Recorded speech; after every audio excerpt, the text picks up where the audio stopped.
ఏంటంటే మనం ఎంతసేపు మాట్లాడుతూ ఉంటే అంతసేపు తెలుగు బతికే ఉంటుంది. ఆంధ్ర సారస్వత పరిషత్ అధ్యక్షుడిగా నేను ఎప్పుడూ చెప్పేది ఒకటే, ఇది బడి భాష కాదు, తెలుగు అమ్మ ఒడి భాష కావాలని నేను కోరుకుంటున్నానని చెప్పాను. ఇది భాష ప్రభుత్వానికి అధికార భాష కావచ్చు, కానీ శాశ్వతంగా ప్రజలకి ఇది మమకార భాషగా ఉండాలి అని నేను కోరుకుంటున్నాను. మనం ఎంత ప్రేమిస్తే, ఎంత మాట్లాడితే భాష అంత బాగుంటుంది. మా ఆంధ్ర సారస్వత పరిషత్తు 2022లో రాజమండ్రిలో భీమవరంలో, 22లో రాజమహేంద్రవరంలో ప్రపంచ తెలుగు మహాసభలు చేశాం. చాలా మంది ఇక్కడికి వచ్చాను కూడా చూశారు ఎలా చేశాము.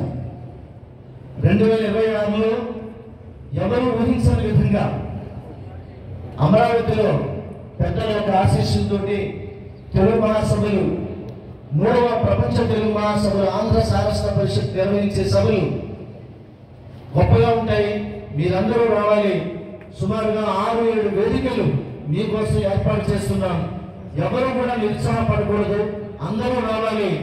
అది తెలుగు పండుగలాగా, తెలుగు జాతరలాగా జరగాలని నేను మనస్ఫూర్తిగా కోరుకుంటూ, సంవత్సరం ముందే మీ అందరికీ కూడా ఆంధ్ర సారస్వత పరిషత్ 3వ ప్రపంచ తెలుగు మహాసభలు జనవరి 2026 3, 4, 5 తారీఖుల్లో జరగబోతున్నాయి.